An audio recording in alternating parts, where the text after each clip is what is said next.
What is success for you? Contributing in some way to someone else's happiness. If you have done that and made them feel happy, Mhm. it could be a child, it could be someone else, or it could be the smallest thing. That's it. I'm quite okay with that.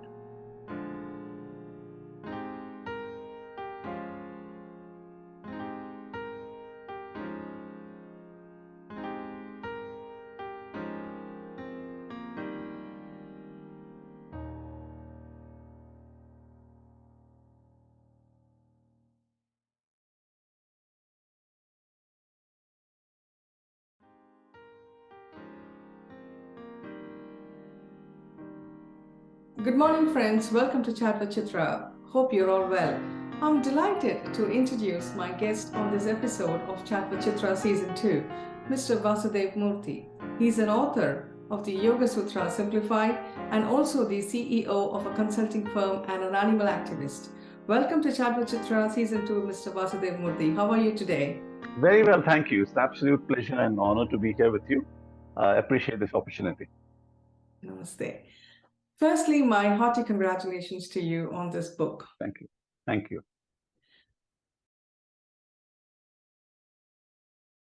Your works span many genres, from crime to humor to management to classical music. What inspires you to write about these things? Or what do you not like to write about? Oh, incidentally, you and I know each other because of classical music. I know about your immense work you have done over there, and I think that's how you and I connected so many years ago. Uh, Absolutely. well, actually, and that is actually the first book I wrote was about classical music. You may or may not have a copy of my book. It was called What the Rags Told Me. So it was about a quasi fictional account of someone going through life, and having 20 or 25 ragas talk to him about their significance in the grand scheme of things. But to your question, well, now that I have the benefit of hindsight, it looks like I and not just me, it looks like many people are interested in many things. To that extent, maybe I as a person have taken things to the next level in being motivated enough to write about all the things that I've encountered. In fact, my very first book, which was never actually published, was on animal rights, animal welfare, and so on. So, but no one was no publisher was interested in the subject because nobody thinks it's of any use. But maybe one day it'll get published. But from there, music and my own profession, I happen to have a distorted sense of humor, so I write about humor as well. And now the Yoga Sutras was because I happen to do yoga every single day without fail. It's been like something which is part of me. I have to do it every single day after I get up. So a number of people know about this, and they had the publisher in this case approached me and said, there is a need to write about this. Now, I'll be the first to admit that I would not consider myself to be a spiritually eclectic individual with great insights and so on.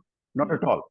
But I think point is, if you throw a challenge at me, there's a very strong possibility that I will grab the challenge and do something about it. So in this case, it happened to be the Yoga Sutra. Now, tomorrow, what happens? I don't know. So what am I not interested or not going to write about? I think, for example, romance. That sounds no, that's not something I'd be interested in writing about. But otherwise, I find life is full of possibilities, lots of things to write about. Fantastic. I mean, as a yoga practitioner myself, I can very well relate because you said if you skip yoga for a day, you feel you're missing something, part of Yeah, your life, yeah. right? You There's feel something wrong. incomplete. You feel messy. Yeah, yeah. Absolutely. I was really amazed to read about, just to glance through the book on the internet. I know how important yoga is, Yes. but why do you feel that this book and this topic is required now? Or rather, let's put it this way, how relevant it is in today's parlance? Well, let me ask you: are you personally familiar with the Patanjali's Yoga Sutra? At least to some extent, you have knowledge about it. I wouldn't say I'm an expert. I know a little bit about it, yes. Okay, okay. Patanjali was this extraordinary figure. Whether he was, some say he was mythological. I don't think so. I think he was absolutely real. and there's a whole connection with Chidambaram and Tamil Nadu, as you're possibly personally aware. And what is that book about? What is that those Yoga Sutras about? It's about, yes, it says that there's going to be the final thing that you want in life, or is merger with God or what have you. But it starts with the very first line. It says Yoga Chitta Vritta Nirodha, which I think you understand, which means that yoga is the stilling of the mind. And it's a very powerful statement. And from that line, the way he has organized his information, his treatise, the second thing is about how to get there. The third thing is the third chapter, which is called the Vibhuti Pata, talks about all the different challenges that you will face. And the fourth and final, extremely esoteric chapter is again an exposition of the fine state of samadhi. It goes on, but so ultimately it seems to be about the mind.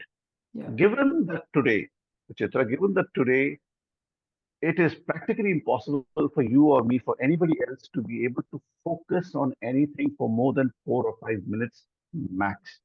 Given all the kind of digital impulses that we are getting, our completely hysterical lives, our minds are more, shall I say, in a state of unrest than ever before.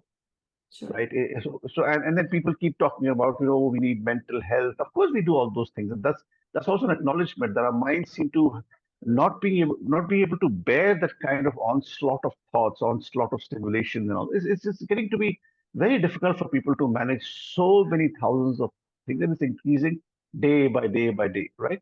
Now, so Patanjali's Yoga Sutras, therefore, if you ask me, are even more relevant today because the techniques in which to keep your mind calm is what he emphasizes. And of course, yoga is what it is, what it is.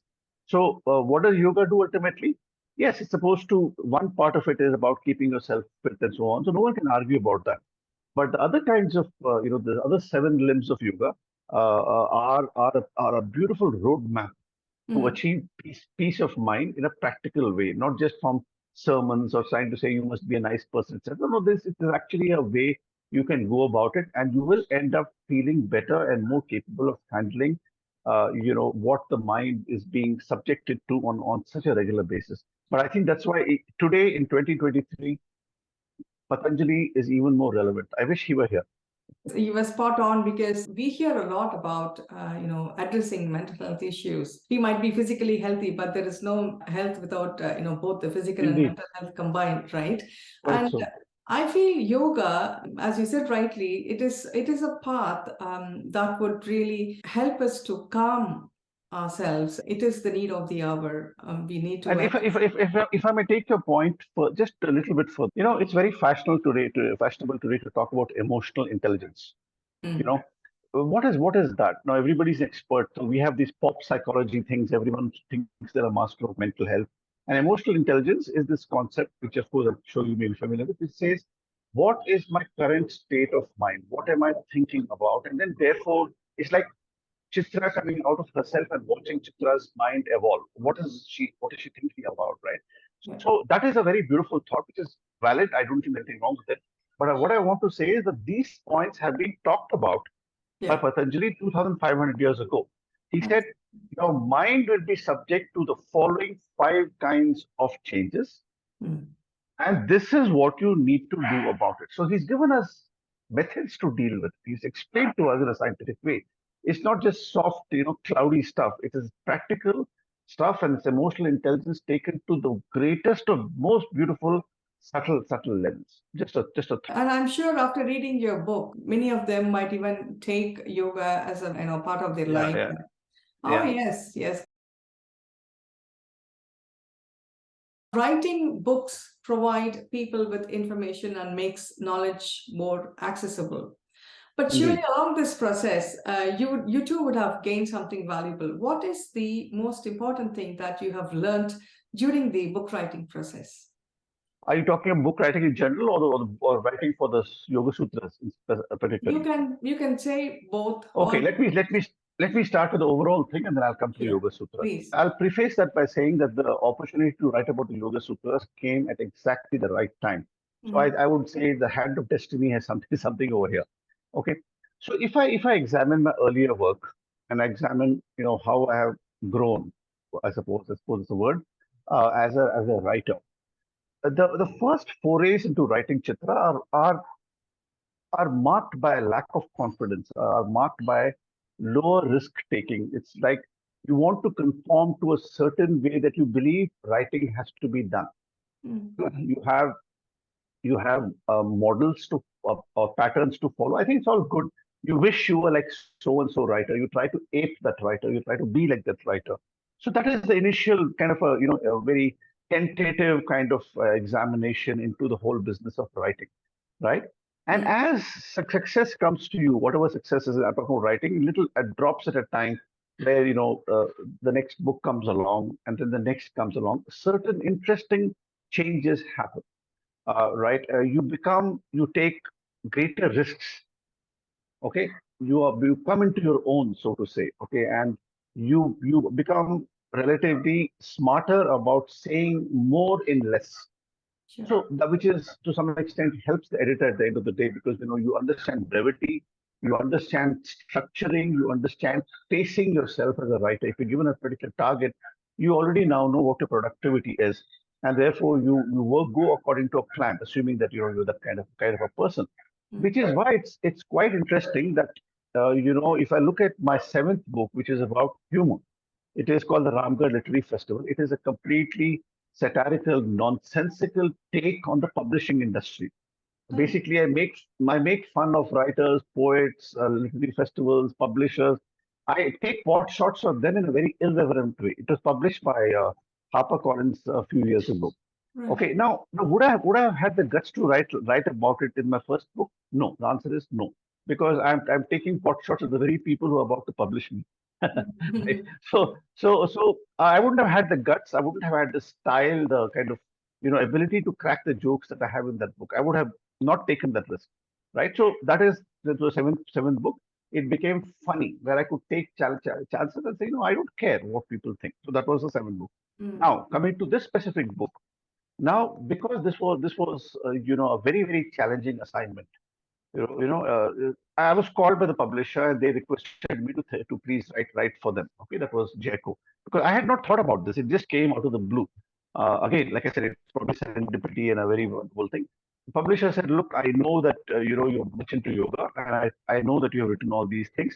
I want you to take up this project of simplifying the Yoga Sutras." Mm. Now, had he even asked me 7 years ago, 8 years ago, I would have said, look, I'm really not such a evolved person. I think it's something that I don't dare do. Mm. But because, I felt, okay, if such an opportunity comes along, and I will at least give it a good shot. Mm. So, and then the challenge, of course, was not simply a line by line, what should I say, interpretation, which is what all the prior Yoga Sutras have done, Chitra. Mm. They have taken the 196 lines, then in a linear way, line one, this is what it means. Yeah. Line two, and there's nothing wrong with that. That is a good way, and helps to understand a particular line in greater depth, if you that's what you Sure. want. Yes. Sometimes each of these lines, I've seen books, which take it to some 7, 8 pages, 10 pages for a single line. Mm. Okay, so that is fine. But now the question is of simplifying. Mm. Now,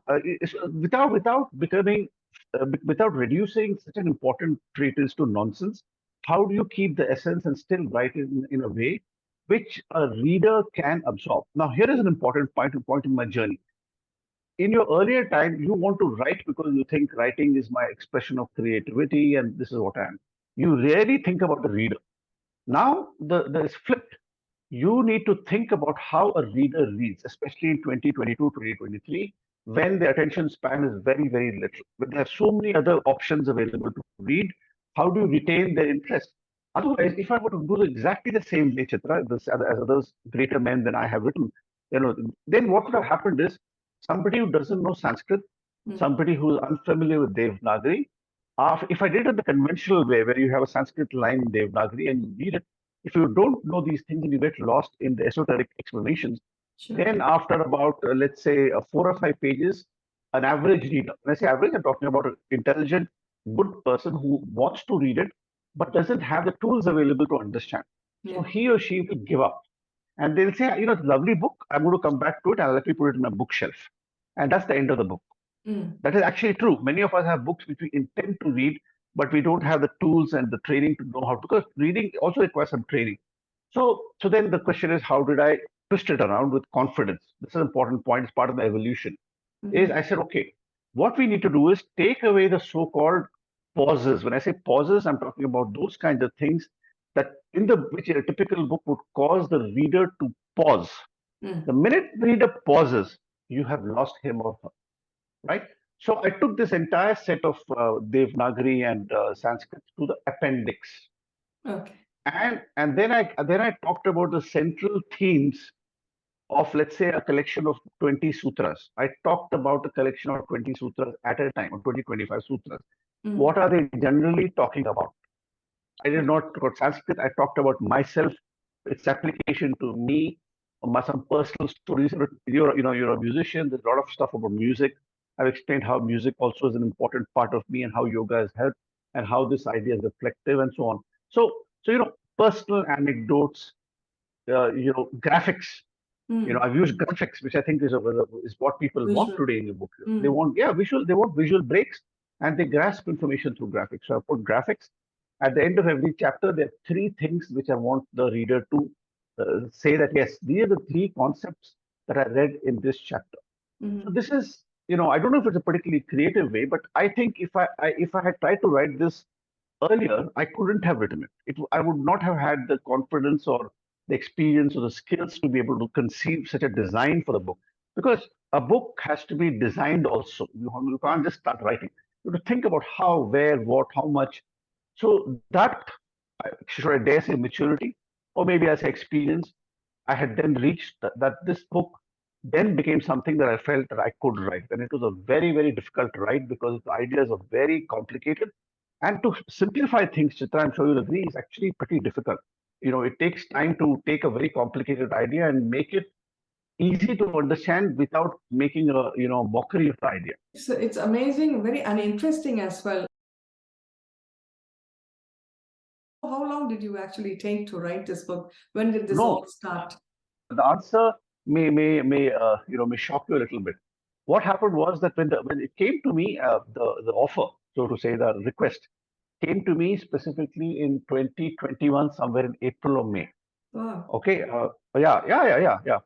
And then I said, do I have the guts? Then I talked to three or four people who are certainly much more knowledgeable than me, Sanskrit experts, Yoga Sutras experts. I asked them, their views. What did I think? And I must tell you, I have this a colleague. Actually, he's younger than me, but I would say he's definitely a very gifted gentleman. His name is Yogacharya Bhavnani in Pondicherry. So I connected with him also because he's an expert on the Yoga Sutras. Then I said, okay, now I went to him for advice more than once because some of the lines are complicated, very complicated. Well, then when I got into it, Chitra, it was like this, mania. It was so important, by far the most important text that I had ever read. I had read it before, but in a very casual way, just like I described. It didn't have any meaning to me at that time. Now, when I looked at it line by line, syllable by syllable, word by word, suddenly the whole meaning of life, concepts, meaning of time, what karma is, all these lovely ideas suddenly started unfolding like a beautiful flower. Then, basically, what I'm trying to say is, I was in this bubble. I was in this bubble where there couldn't possibly be anything more important than writing this book. How much time did it take? If I tell you, it took me exactly 4 months to write it. Of course, that was the first draft. I covered all 196. Editing with my very brilliant editor in Mumbai took another 6 7 months. Inserting the graphics. So the whole project, I will say, took about a year and 2 months or something like that from beginning to end. But the publishing schedule has its own dynamics. So finally, they publish in. So I'm talking about it took me about a year and a half between concept to completion. And the writing itself, like I said, was about 4.5 months, with some good, help in the sense of some consulting I did with another expert. But it was the only, it consumed me. Nothing else could possibly be more important in life for me. I couldn't even imagine anything else that we're doing. Everything else appeared to be irrelevant and small and absurd. Nothing else mattered except trying to really take the essence of Yoga Sutras and make it a simple thing. In fact, the original title of this book was called "The Essence of Yoga Sutras." Then we played with the title and changed it.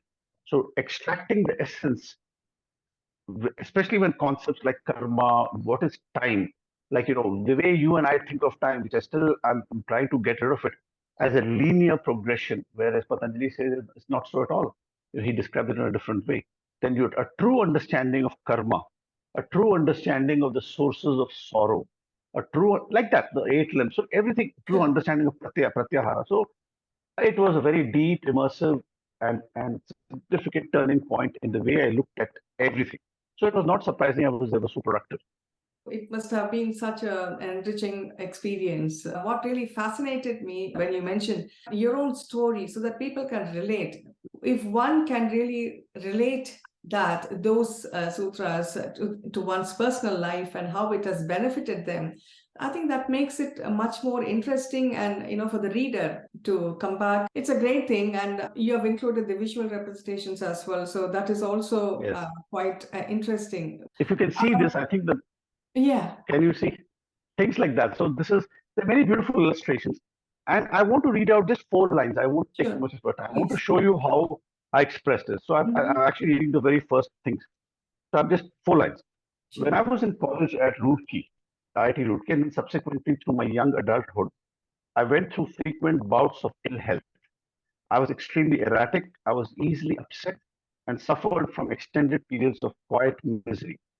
Often angry, and because I was also articulate and spoke with passion about various issues, I managed to get into tense situations. Okay?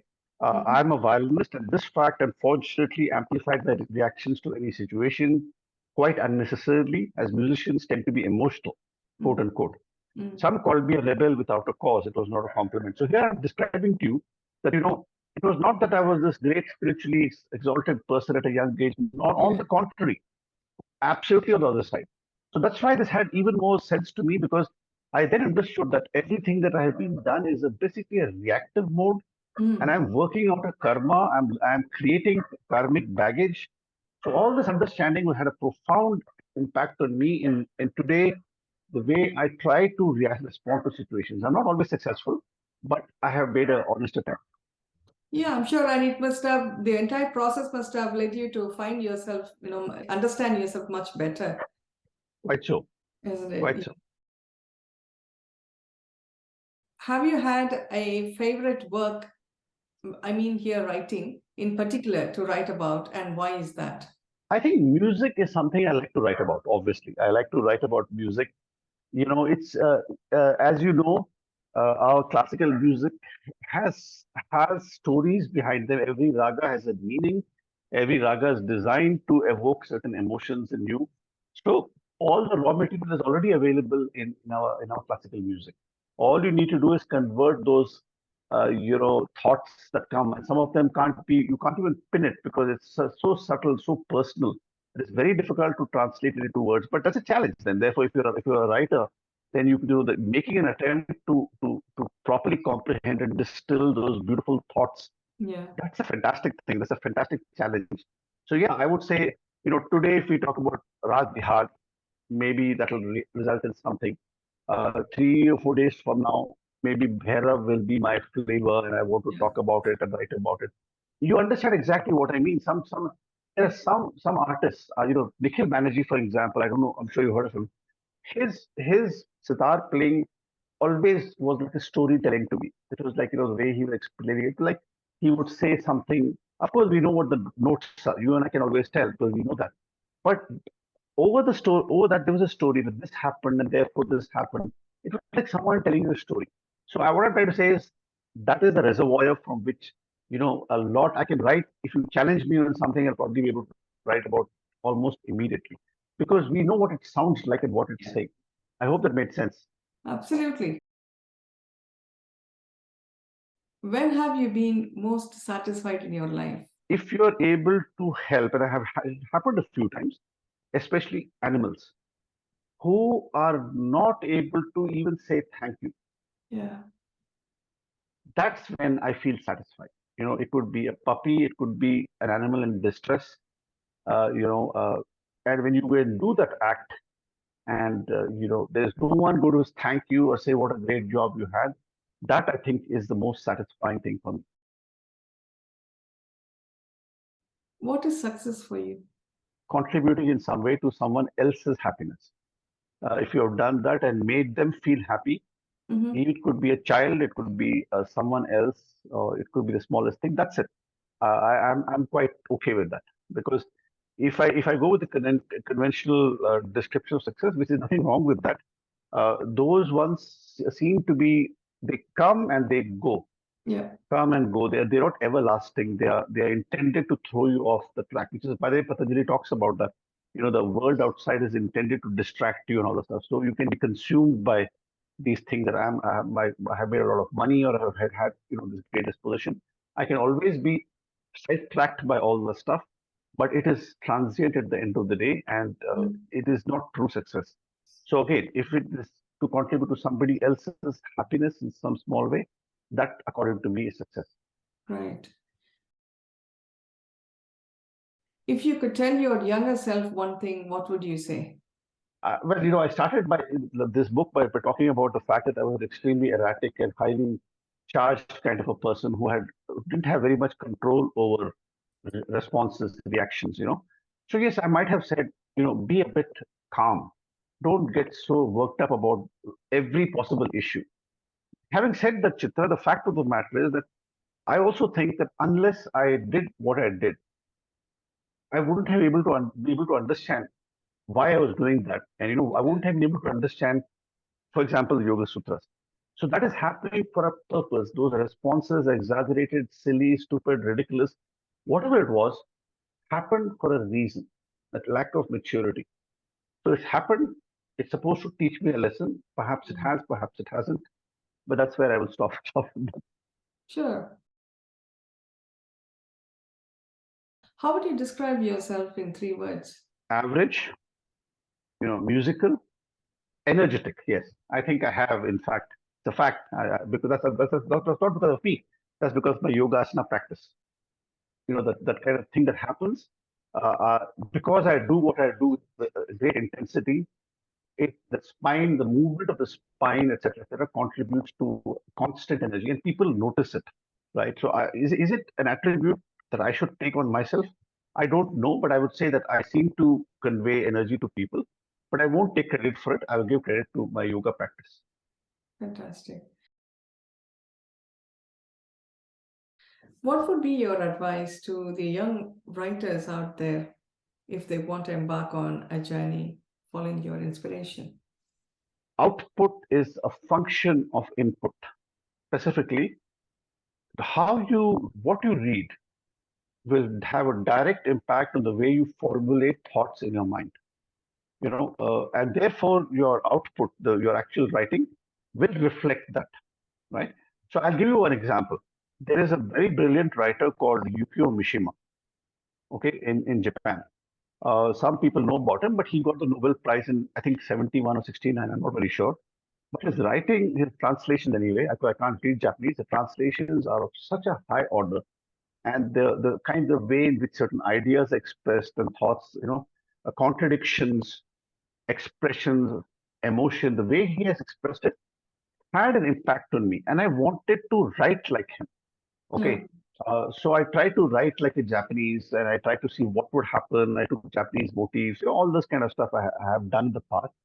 So therefore, I guess the advice, which, that's, okay, one must be careful about advice. But since you're asking, if you read, that's 50 to 60% of the battle. If you read good stuff, writing will happen. It won't be a laborious process. It will be a fluid, an act of joy, rather than I have to sit, I have to do 1,000 words a day. That doesn't work. There has to be a stimulus. There has to be an inspiration, and that often comes from reading good work.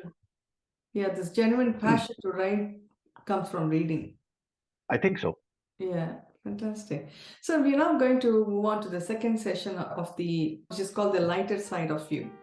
Okay. What's your favorite holiday destination? I suppose it was Cambodia. I've gone there many, many years ago. I still remember it as an extremely beautiful, wonderful place. I felt at home there. Your favorite food? My favorite food is what you get on the streets of Bangalore, idli vada and darshanis on the roads. What is that one social change you wish to see around you? I want greater acceptance and acknowledgement of the rights of animals to coexist with us as our equal. But I think that's not going to happen in my generation. What motivates you to write? What motivates me to write is because I'm fortunate that my restless mind makes me interested in practically everything. So there's a story behind practically everything, whether it's music or whatever. So your ability to extract something from nothing Mm. can be possible. So I would do that. Yeah, maybe if you ask me, maybe I could sit and write about my mobile phone and things like that. It could be.